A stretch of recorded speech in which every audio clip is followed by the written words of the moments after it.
Closer to the Heart from Rush. And as far as Rush songs go, one of their more simple tunes. Certainly harmonically, it's basically a 3-chord tune. In length, it's pretty short, comparatively speaking, to some of their other tunes. And, the playing, though, is still pretty adventurous. And I'd like to highlight the bass playing today from Geddy Lee on this. And, one of the things that I always loved about Rush was the interplay between the guitar and bass. And, Geddy Lee had a way of playing that, you could describe him as a busy kind of bass player at times. But it always had something to do in relation to the chords that were going on underneath. So what we're going to do is I'm going to highlight the bass notes, and I'm going to overdub the guitar chords over it so you can really hear it clearly. One of the things about this song is that he doesn't always play the roots, and he's got some interesting, note substitutions. We'll take a look at it. The basic chord progression for the verse is this. We've got an A to a G, D, G, A, G, D, A, G, D, A, G. That's it, right? Let's check out the bass line. Let's break it down slowly so you can hear all of the notes. 2, 3, 4.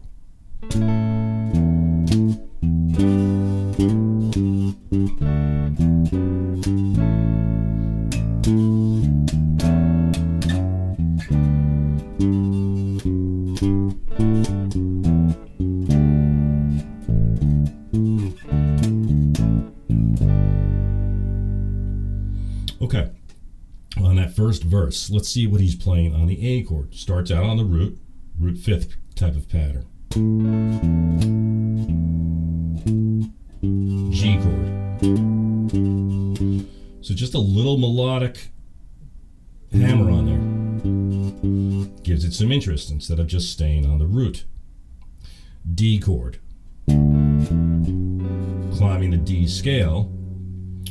G chord, he's hanging out on that F sharp for a second, then resolves it to the G, that half step tension. A. Now a little chromatic run there, D, D sharp, E. That E note, the downbeat chord, is A. So he's playing the 5th against the major chord.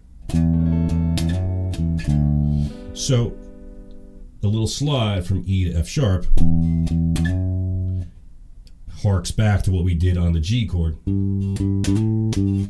Again, just a little melodic phrase. D. And now, this is the pattern. It goes D, A, G. He goes. So he's starting on the 5th of the D chord. It's an A note, runs the scale.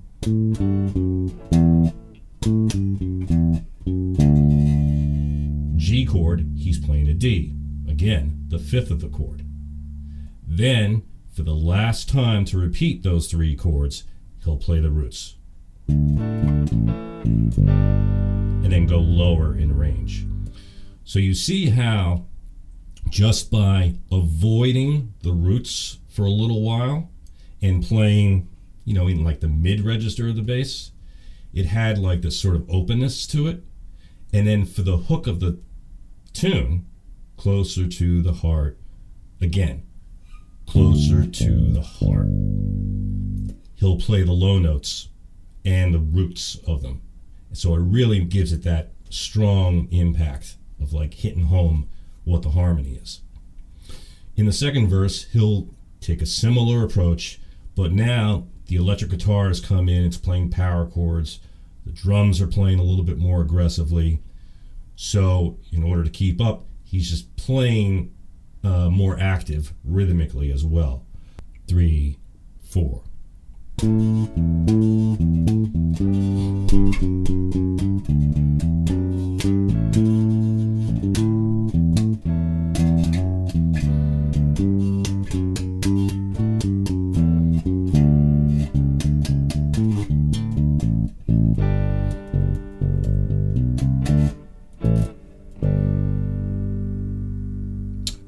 So you can hear it. It's kind of like the same vibe as the first verse, just a little bit more active.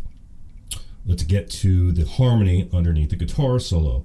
Now the chords are a little bit different. We're going from a D chord to a G to a C and then to an A chord. All right, so we have that sort of flat 7 chord substitution there with the C chord. And the whole band goes into like a double time kind of feel. 3, 4.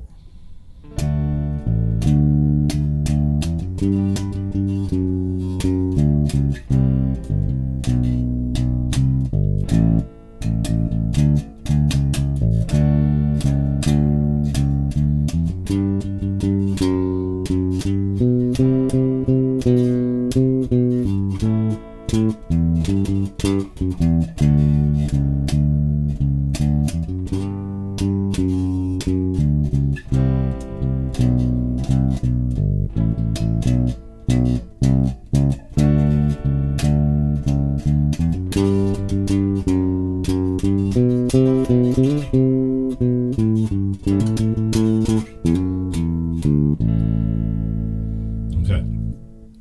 So you can hear how, yes, he's definitely nailing the root notes on the downbeats of each measure, but he won't stay still. You know, it's kind of like he's got to go and do like these little half-step things, a couple of little scale runs, and so on.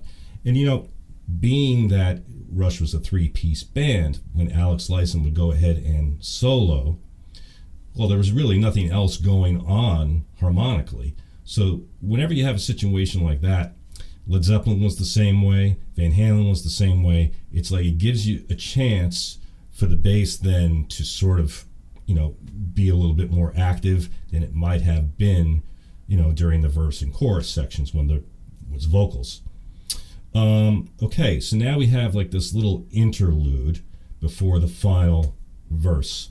And what it does is the guitar goes back to its intro figure, which is just centered around like an A major 9 chord. And it's cool. What he'll do after the little build-up is then play this figure.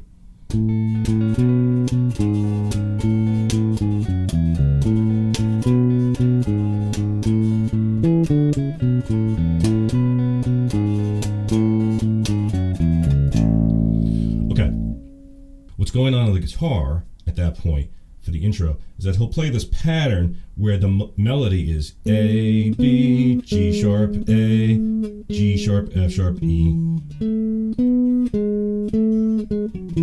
Right? And the bass will follow suit. All the way down the major pentatonic scale to get to C sharp.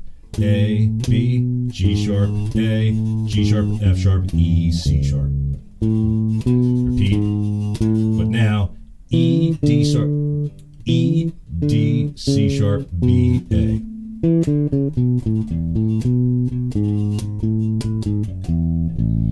Okay, and then we're home to the final 3-chord outro of the verse, A, G, D.